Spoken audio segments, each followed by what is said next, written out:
ভাৰতীয় ক্ৰিকেটত প্ৰিন্স শব্দটো শুনিলেই মনলৈ আহে এখন মুখ কাণত ভাহি উঠে জিঅ'ফ্ৰে বয়কটৰ কলকলীয়া কণ্ঠত গুঞ্জৰিত সেই ধাৰাভাষ্য কলকাতাৰ ৰাজকুমাৰ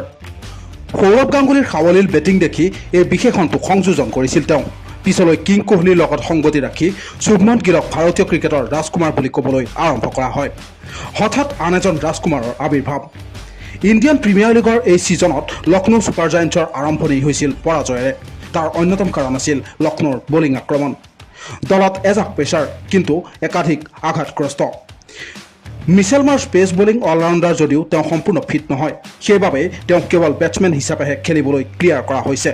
একেদৰে লক্ষ্ণৌ ছুপাৰ জায়েণ্টছৰ এক্সপ্ৰেছ পেচাৰ মায়ংক যাদৱো আঘাতগ্ৰস্ত কোনখন মেচৰ পৰা তেওঁ উপলব্ধ হ'ব সেয়া নিশ্চিত নহয় যোৱা ছিজনত যদিও তেওঁ অভিষেক ঘটালে তথাপিও তেওঁ মাত্ৰ মুষ্টিমেয় মেচতহে খেলিছিল আন এজন পেচাৰ মহচিন খান আঘাতৰ বাবে এইবাৰ IPLৰ পৰা সম্পূৰ্ণৰূপে বাহিৰত আছে সেই সময়ত লক্ষ্ণৌ ছুপাৰ জায়েণ্টছ কাৰ্যত দিশহাৰা হৈ পৰিছিল মহচিনৰ সলনি শাৰ্দুল ঠাকুৰক আনিছিল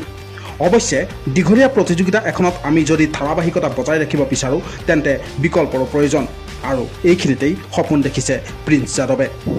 এইবাৰৰ IPLৰ লক্ষ্ণৌৰ প্ৰথমখন মেচত দিল্লী কেপিটেলছৰ বিৰুদ্ধে এই প্ৰতিযোগিতাত অভিষেক ঘটায় প্ৰিন্স যাদৱে অৱশ্যে গ্লেমাৰ মনোৰঞ্জন প্ৰতিভাৰ ইমান ডাঙৰ মঞ্চত আৰম্ভণি সুখৰ নাছিল দিল্লী কেপিটেলছৰ বিৰুদ্ধে 4 অভাৰত 47 ৰান দিলে যাদৱে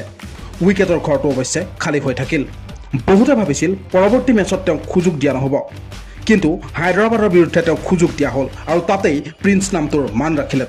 তেওঁ নিজৰ কেৰিয়াৰৰ প্ৰথমটো IPL উইকেট হিচাপে লৈছিল বিধ্বংসী ট্ৰেভিছ হেডক ইয়াতেই শেষ নহয় তেওঁৰ বাবে ছানৰাইজাৰ্ছ হায়দৰাবাদৰ আন এজন বিধ্বংসী বেটছমেন হেনৰিক ক্লাছেনো ৰান আউট হৈছিল তাতোকৈ আমোদজনক কথাটো হ'ল 4 অভাৰত তেওঁ মাত্ৰ খৰচ কৰিলে 29 ৰান যিটো T20ত প্ৰশংসনীয় মাত্ৰ এখন মেচতে টাৰ্ণ আউটৰ বাবে লক্ষ্ণৌ ছুপাৰ জায়েণ্টছৰ গুৰু জাহিৰ খানো কৃতিত্বৰ যোগ্য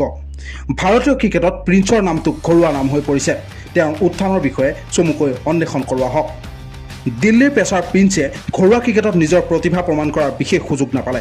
যোৱা বছৰৰ পৰা আৰম্ভ হৈছিল দিল্লীৰ ঘৰুৱা ফ্ৰেঞ্চাইজি লীগ যিটো দিল্লী প্ৰিমিয়াৰ লীগ বুলি জনা যায় প্ৰিন্সে তাত ঋষভ পন্তৰ নেতৃত্বত খেলিছিল 10খন মেচত 13টা উইকেট দখল কৰে দিল্লীৰ হৈ ৰঞ্জী ট্ৰফীটো খেলিছিল তাৰপিছত সৈয়দ মুস্তাক আলী T20 প্ৰতিযোগিতাত সুযোগ লাভ কৰে IPLৰ মেগা নিলামৰ পূৰ্বে উত্তৰ প্ৰদেশৰ বিৰুদ্ধে 2 ছেট বেটছমেন নীতিশ ৰাণা আৰু বিধ্বংসী সমীৰ ৰিজৱীক উইকেট দখল কৰে আৰু সেইটোৱে তেওঁক উজ্বলাই তুলিছিল IPLৰ মেগা নিলামত লক্ষ্ণৌ ছুপাৰ জায়েণ্টছে তেওঁক 30 লাখ টকাত ক্ৰয় কৰে কোৱা বাহুল্য যে যদি তেওঁ IPLত ধাৰাবাহিকতা বজাই ৰাখিব পাৰে তেন্তে প্ৰিন্স নামটো ভাৰতত অধিক চিনাকি হৈ পৰিব news desk report TV9 Assam